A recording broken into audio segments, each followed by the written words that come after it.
ಪ್ರಿಯರೇ, ದಿನದ ಬದುಕಿಗೊಂದು ಕ್ರಿಸ್ತನ ಈ ದನಿ ನಮ್ಮೆಲ್ಲರಿಗೂ ಪ್ರೇರಣೆಯಾಗಲಿ. ಪೂಜಾ ವಿಧಿಯ ಪಾಸ್ಕ ಕಾಲದ 4ನೇ ವಾರ, ಏಪ್ರಿಲ್ 23, 2024, ಮಂಗಳವಾರ. ಸಂತ ಯೋವಾನನು ಬರೆದ ಪವಿತ್ರ ಶುಭ ಸಂದೇಶದಿಂದ ವಾಚನ. 10ನೇ ಅಧ್ಯಾಯ 22ರಿಂದ 30ರವರೆಗಿನ ವಚನಗಳು. ಅದು ಚಳಿಗಾಲವಾಗಿತ್ತು. ಜೆರುಸಲೇಮಿನಲ್ಲಿ ಮಹಾದೇವಾಲಯದ ಪ್ರತಿಷ್ಠಾಪನೆಯ ಹಬ್ಬದಾಚರಣೆ ನಡೆಯುತ್ತಿತ್ತು.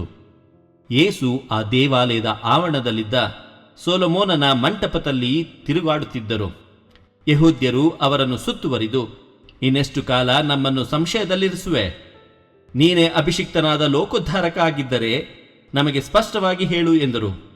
ಯೇಸು ಪ್ರತ್ಯುತ್ತರವಾಗಿ, ನಾನು ನಿಮಗೆ ಹೇಳಿಯಾಯಿತು, ಆದರೂ ನೀವು ನಂಬುತ್ತಿಲ್ಲ. ನನ್ನ ಪಿತನ ಹೆಸರಿನಲ್ಲಿ ನಾನು ಮಾಡುವ ಕಾರ್ಯಗಳೇ ನನ್ನ ಪರವಾಗಿ ಸಾಕ್ಷಿ ಕೊಡುತ್ತವೆ, ಆದರೂ ನಿಮಗೆ ನಂಬಿಕೆ ಎಂಬುದಿಲ್ಲ. ಕಾರಣ ನೀವು ನನ್ನ ಕುರಿಗಳಲ್ಲ. ನನ್ನ ಕುರಿಗಳಾದರೂ ನನ್ನ ಸ್ವರವನ್ನು ಗುರುತಿಸುತ್ತವೆ. ನಾನು ಅವನ್ನು ಬಲ್ಲೆನು. ಅವು ನನ್ನನ್ನು ಹಿಂಬಾಲಿಸುತ್ತವೆ. ನಾನು ಅವುಗಳಿಗೆ ನಿತ್ಯ ಜೀವವನ್ನು ಕೊಡುತ್ತೇನೆ. ಅವು ಎಂದಿಗೂ ನಾಶವಾಗುವುದಿಲ್ಲ. ನನ್ನ ಕೈಯಿಂದ ಅವನ್ನು ಯಾರು ಕಸಿದುಕೊಳ್ಳಲಾರರು. ಅವನ್ನು ನನಗೆ ಕೊಟ್ಟ ಪಿತ ಸರ್ವಶ್ರೇಷ್ಠರು. ಪಿತನ ಕೈಯಿಂದ ಅವನ್ನು ಯಾರು ಕಸಿದುಕೊಳ್ಳಲಾರರು. ನಾನು ಪಿತನು ಒಂದೇ ಆಗಿದ್ದೇವೆ ಎಂದರು. ಪ್ರಭುವಿನ ಶುಭ ಸಂದೇಶ. ಕ್ರಿಸ್ತರೇ ನಿಮಗೆ ಸ್ತುತಿ ಸಲ್ಲಲಿ. ಚಿಂತನೆ. ಪ್ರಭು ಯೇಸುವನ್ನು ದೇವಕುಮಾರರೆಂದು ಅರಿತುಕೊಂಡದ್ದು ಕೇವಲ ಕೆಲವರು ಮಾತ್ರ. ಪ್ರಭು ಯೇಸು ಕ್ರಿಸ್ತರಲ್ಲಿ ಆತ್ಮೀಯರೇ, ಯೇಸುವಿನಲ್ಲಿ ಫರಿಸಾಯರಿಗೂ ಧರ್ಮಶಾಸ್ತ್ರಿಗಳಿಗೂ ಇದ್ದಂಥ ಸಂಶಯ ಇಂದಿನ ಶುಭ ಸಂದೇಶದಲ್ಲಿ ವ್ಯಕ್ತವಾಗುತ್ತದೆ.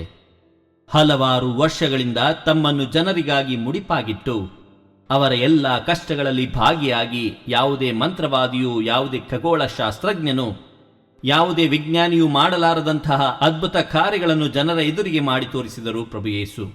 ಕಾರಣ ಅವರು ತಾವು ಎಲ್ಲರಿಗಿಂತಲೂ ವಿಭಿನ್ನರೆಂಬುದು ಜನರಿಗೆ ಮನವರಿಕೆಯಾಗಲೆಂದು ಮಾತ್ರವಲ್ಲ, ಜನರ ಕಷ್ಟಗಳಿಗೆ ಪ್ರಭು ಯೇಸುವಿನ ಹೃದಯ ಮಿಡಿಯುತ್ತಿತ್ತು.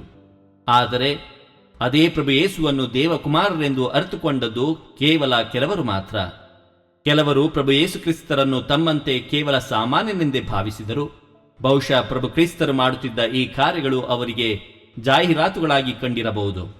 ಆದರೆ ಪ್ರಭು ಯೇಸು ಕ್ರಿಸ್ತರಿಗೆ ತಮ್ಮ ಕಾರ್ಯದಲ್ಲಿ ಪೂರ್ಣ ಭರವಸೆ ಇತ್ತು. ಕೇವಲ ಕೆಲವರಾದರೂ ಅವರನ್ನು ಗುರುತಿಸುವರೆಂಬ ನಂಬಿಕೆ ಅವರಲ್ಲಿತ್ತು. ಆದುದರಿಂದ ಕ್ರಿಸ್ತರು ತಮ್ಮ ರಹಸ್ಯವನ್ನು ಒಂದರ ನಂತರ ಒಂದನ್ನು ಬಯಲು ಮಾಡಿದರು. ಅಂತೆಯೇ ಇಂದಿನ ಶುಭ ಸಂದೇಶದಲ್ಲಿ ಪ್ರಭು ಯೇಸು ತಾವೇ ನಿಜವಾದ ಲೋಕೋದ್ಧಾರಕ ಎಂಬುದನ್ನು ಸ್ಪಷ್ಟಪಡಿಸುತ್ತಾರೆ. ಆದರೆ ಇಲ್ಲೂ ಕೂಡ ಕೇವಲ ಕೆಲವರು ಮಾತ್ರ ನಿಜವನ್ನು ಅರಿತರು. ಇತರರು ಕ್ರಿಸ್ತರಿಗೆ ದೈವದ್ರೋಹದ ಪಟ್ಟವನ್ನು ಕಟ್ಟಿದರು.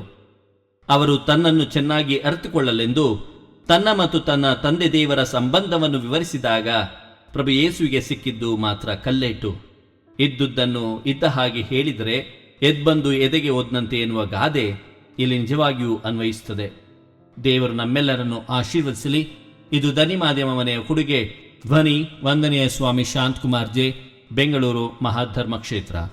ಪ್ರಿಯರೇ, ಈ ಚಾನೆಲ್ ಅನ್ನು ಸಬ್ಸ್ಕ್ರೈಬ್ ಮಾಡಿ ಪ್ರತಿದಿನ ದೇವರ ವಾಕ್ಯವನ್ನು ಆಲಿಸುತ್ತಾ ಅದನ್ನು ಇತರರೊಂದಿಗೆ ಹಂಚಿಕೊಳ್ಳಲು ನಮಗೆ ನೆರವಾಗಿರಿ. ಧನ್ಯವಾದಗಳು.